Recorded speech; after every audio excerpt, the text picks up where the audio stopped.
My name is Ijeoma Egwuatu to release President Tinubu's records and certify authenticity under oath.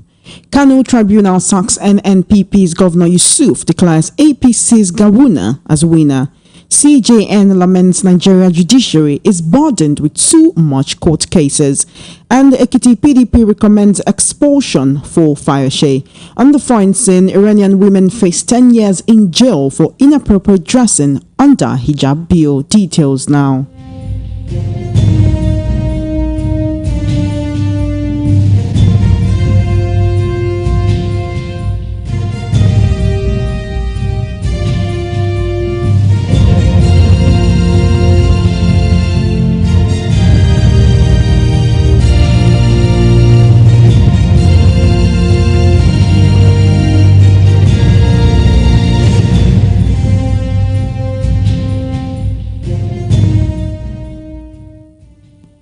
Thank you for staying with us. The world news at 6 begins with the Nigerian opposition leader Atiku Abubakar landing a major victory in the United States as part of his ongoing push to demonstrate President Bola Tinubu's ineligibility to be Nigeria's president.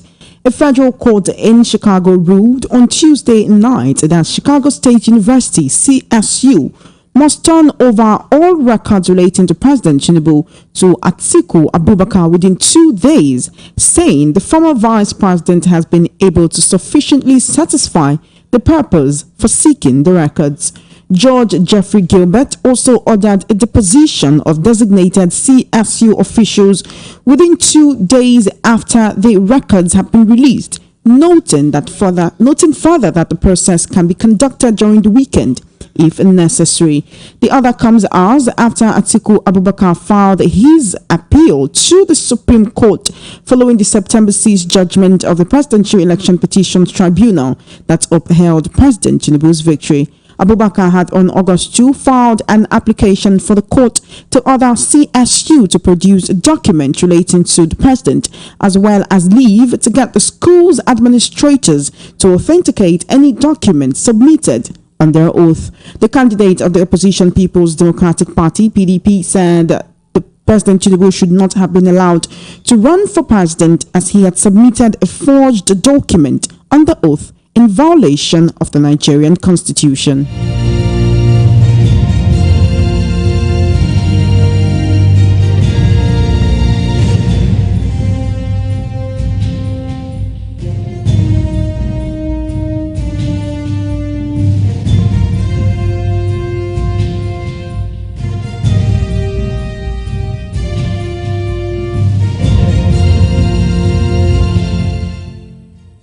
Meanwhile, the Kano Governorship Election Petition Tribunal has sacked Governor Abba Kabir Yusuf, declaring the All Progressives Congress APC winner of the March 18 election.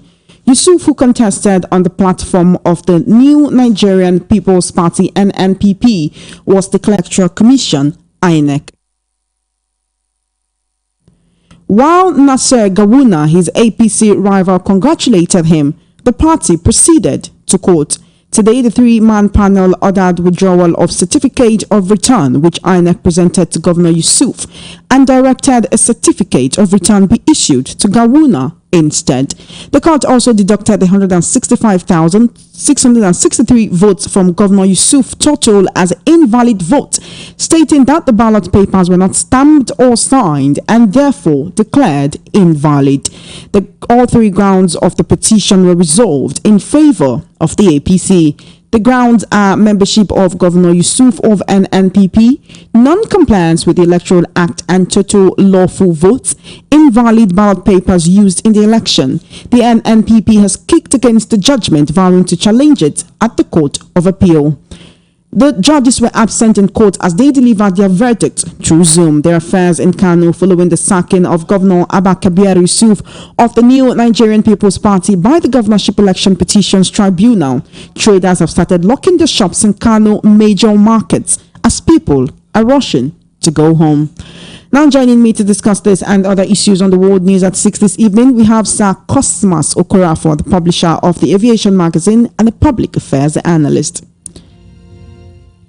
Unfortunately, we're having difficulty reaching Sir Cosmas, and we will keep trying for a minute.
We will proceed with the world news at 6 while we try to reach Sir Cosmas Okorafor. In the meantime, the Chief Justice of Nigeria, CJN Justice Olukayode Ariwola, has said the country's judiciary is burdened with the rise in the number of cases pending before various courts.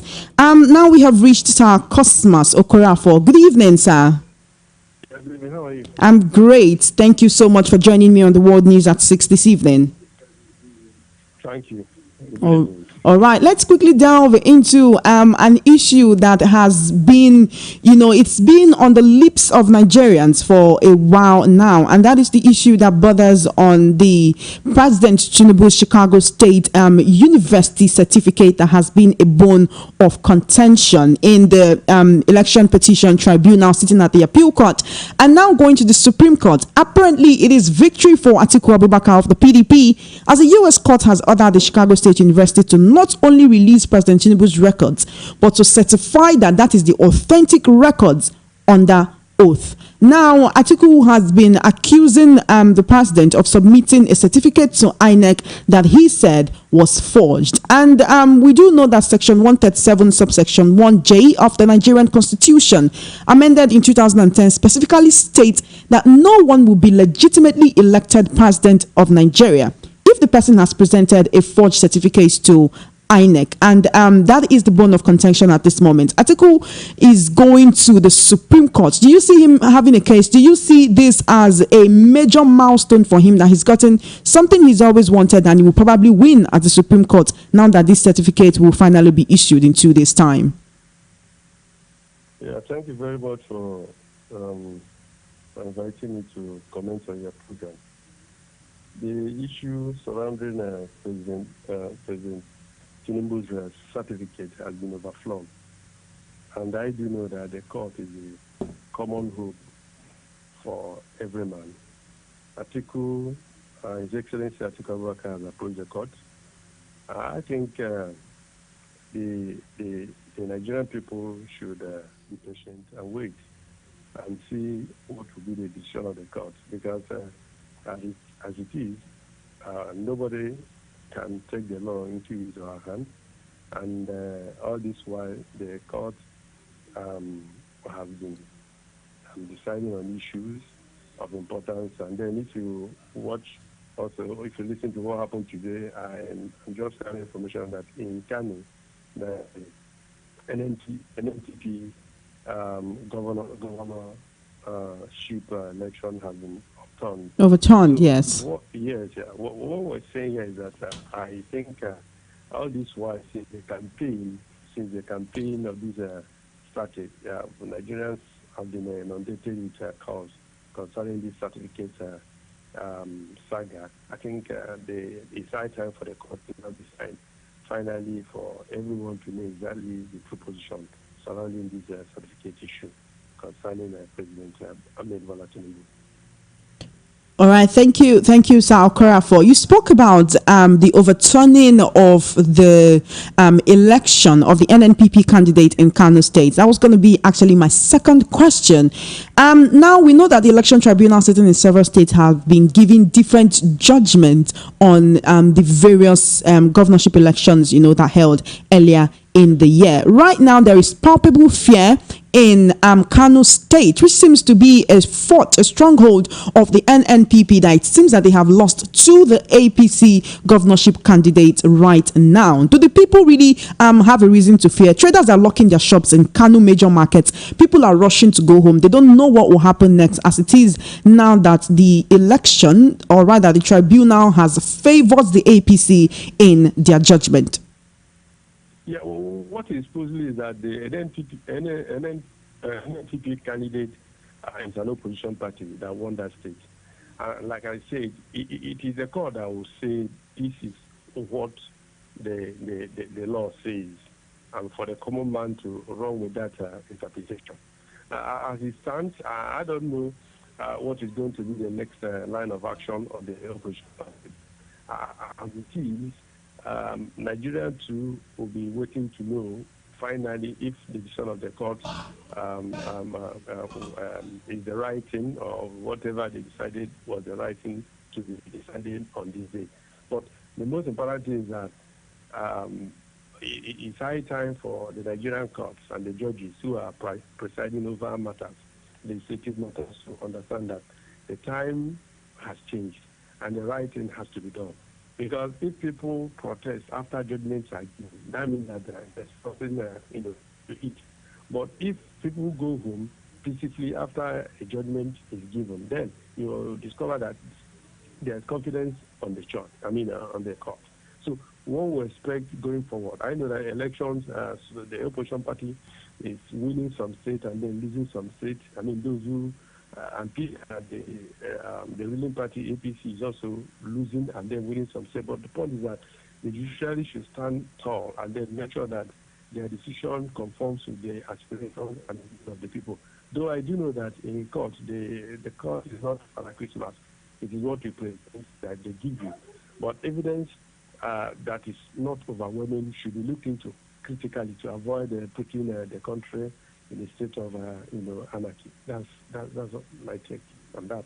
Thank you so much, sir. Just before you go, I would like to ask you one final question, and this borders on the judiciary, which has been said to be the last hope, the final hope of the common man. Earlier today, 9 judges were sworn in by the Chief Justice of Nigeria, and he made a comment while doing that. He said he lamented that the Nigerian judiciary is burdened with too many court cases, and actually said that it's time to start imbibing the culture of less litigation and more alternative dispute resolution mechanisms. Now, this is coming from the Chief Justice, of the nation, who many would expect to say, okay, let us allow justice prevail in most cases. This is not to say he is not preaching the gospel of justice, but then what other alternative channels can the common man try to use to find justice in many cases, if not going to the courts, while lamenting that the Nigerian judiciary is burdened with too many cases? People are going there because they want a peaceful resolution, many might say. Ideally, no one should take the law into his or her hand. If your right is trampled upon, the next place to go is the court, and then the court is just there to decide who did wrong or who did right. Okay. Now, if you are talking about alternative dispute resolution, where do you go? Because there is love lost in the system. There is love lost everywhere. So if the court cannot give us what we want, then where else do anybody go? Because if you think that the court is not doing the right thing, it's difficult for you to decide that the court is not doing the right thing. It is when you approach the court will be able to explain to you the details of what has transpired. So alternative dispute resolutions, I think, is still that is why we're saying that the court should rise up and then ensure that the lost confidence which appear to have evaporated, in the recent times or in the recent years, should be restored. And then for those to be appointed judges and judges that will legislate on matters, let them be made of probity, made of that have the fear of God, so that when individuals or groups approach for matters of this nature, they'll be able to stand on the side of truth and decide, and then at the end of the day, everybody goes home happy. So, alternative means of resolving matter, I think the court plays a frontline role. But then, if you and I are quarreling, and then you discover that maybe you have a friend, a bigger friend who can tell us it's okay, then we can approach that means. But the court essentially is important, and that's why society is, many people will tell you that society is built on the rule of law. Our society is a society of law and order. So Nigeria should, begin to imbibe with the spirit of, aligning the judicial system in our country to really give us what other societies of the world are giving their people, so that at the end of the day, everybody will be happy for it. So alternative dispute resolution, I think the court still has a role to play, because that is still the last bus stop, in every society where issues are being, dragged. Thank you, sir. Yes. Thank you, sir. Just before you go, finally, now on this issue of the judiciary and alternative methods of resolution of disputes, this still brings us back to the issue of the president's certificate and also the tribunal sitting. Would the common man, would common Nigerians, would the masses be wrong to feel that the judiciary, many critics have said that the judiciary are not standing with the people? With this kind of comment coming from the CJN, from the Chief Justice of the nation himself, who many would say should know better, would the people be wrong to say that, or would the people be wrong? Just like when the billboard having all eyes on judiciary was pulled down, saying, oh, it's compelling judiciary to act in a manner away from what they were supposed to do, and that they probably will not give justice in that case because they are being compelled. Would the people be wrong to look at the judiciary with, side eyes? However you see them, they are still the last resort. There is nothing anybody can do, because as a Nigerian, you wouldn't want our society to be burned down. Do you understand? People are even wondering, how we have, managed to stand after so many challenges that, have confronted the country in the recent time. That is where the ingenious disposition of Nigerian citizens, comes in. So we do not have to take the laws in our hands. We still have to wait and probably work. Now, that was why I told you, look, the men and women to be appointed should be men of probity, men of accountability, men of integrity. Those who have the interests of the country at heart should be allowed to occupy positions of authority, positions of justice system, so that at the end of the day, everyone will begin to have confidence. So, however we look at them, there's nothing anybody could do, because except one is a devil advocate when I begin to say the other way around. But for us, Nigeria should move on, and then for everyone to be happy for it. So the judicial is an assignment. It's a little space that, look, the confidence people have on them is dwindling. So it is not left for them to talk to themselves and then sit up and make sure that the right thing, is done, and not dwelling, largely on what happened in the past. So the onus lies on them to wake up.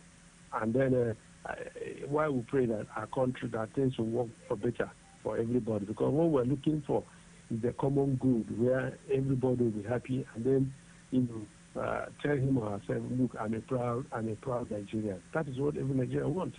Those of us who belong to the masses who understand the thinking of the people, how the people do. But the most important is who now plots the daily activities of the country should be able to understand that, look, the people deserve better than what they are getting at the moment. Thank you so dearly, Sakasmas Okorafo. I really do appreciate your input into the world news at 6 this evening. Thank you so much. Thank you very much. Have a good evening.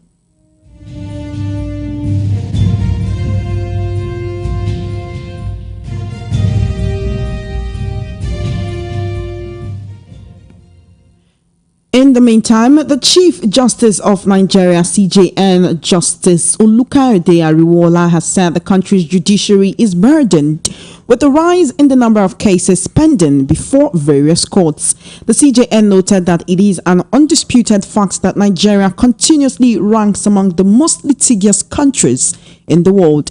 He insisted that Nigerians must come up with alternative methods of dispute resolution to free the courts of unnecessary burden and depletion of human and material resources. The CJN stated this at the Supreme Court while inaugurating the 9 newly appointed justices of the Court of Appeal today. Given reasons for the continued rise in court cases, the CJN said the level of novel crimes committed in the country has now kept litigations on a steady rise. He expressed a strong belief that it is a high time we began to imbibe the culture of less litigation and more alternative dispute resolution mechanisms so courts can be freed of unnecessary burden.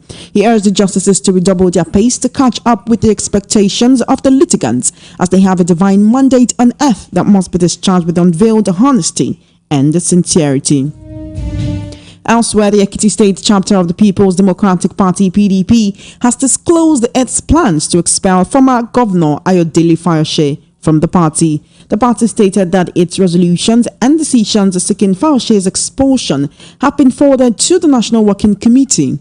Chief Olalekan Amerijoye, the Publicity Secretary of the Caretaker Transition Committee, who disclosed this to newsmen in Ado-Ekiti yesterday, said the party would no longer put up with what they call the unwholesome and anti-party activities of Fayose and other leaders of the PDP in the state. He noted that he is expecting the response of the National Working Committee to the majority decision of stakeholders in the state towards the suspension of the former governor from the party. He also noted that the genuine members of Ekiti PDP have resolved from their recent meeting what should be the punitive measures for people who they said have turned the party into a commercial venture. Thankfully, tragedy was averted today when a major fire broke out at the Ibis Royal Hotel, a 3-star facility located at 41 Murtala Mohammed International Airport Road, Ajao Estate. The hotel is just a 7-minute drive from the Murtala Mohammed International Airport, Lagos. The fire, which started at about 4:15 p.m., destroyed the infrastructure worth millions, but thankfully, there were no casualties. When our reporters arrived at the scene, men of the Lagos State Fire Service were already on hand working tirelessly to put out the raging inferno. With smoke billowing high into the sky, some staff of the facility, speaking on the condition of anonymity, attributed the cause of the fire to a domestic fault as the fire reportedly started in the kitchen. Some onlookers, however, disagreed, saying the fire started in the bar, which had a grill housed in a cubicle with a raffia roof. Many lodgers were seen standing outside the building with their belongings as the fire servicemen battled the blaze, which affected only one side of the building. You are currently listening to the world news at 6 on Voice of the People 90.3 FM, and now to news and the foreign scene. Iran's parliament has passed a controversial bill that would increase the prison terms and fines for women and girls who break its strict dress code.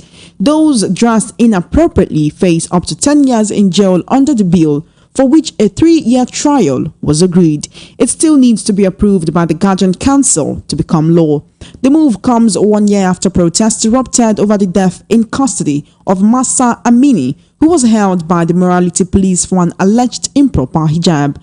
Women burnt their headscarves or waved them in the air at the nationwide demonstrations against the clerical establishment, during which hundreds of people were reportedly killed in a crackdown by security forces.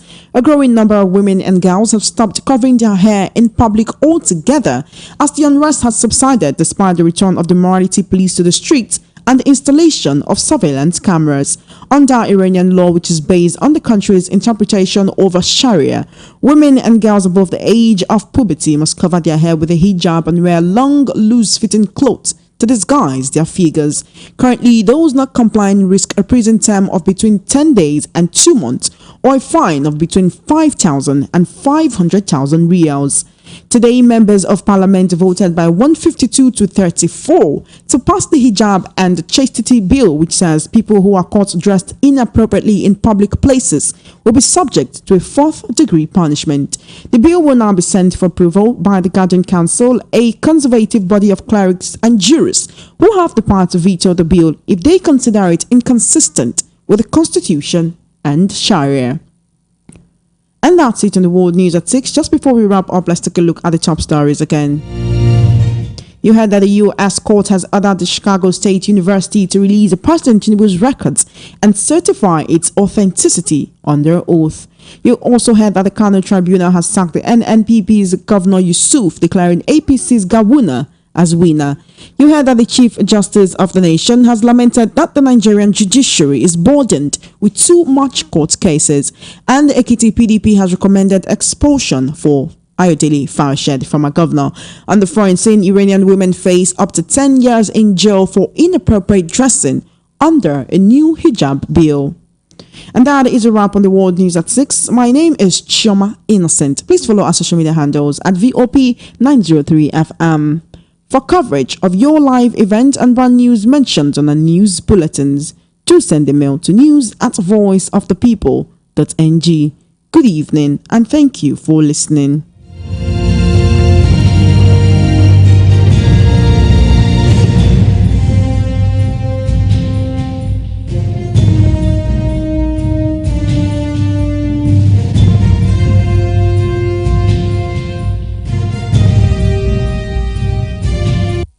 Voice of the People, 90.3 FM.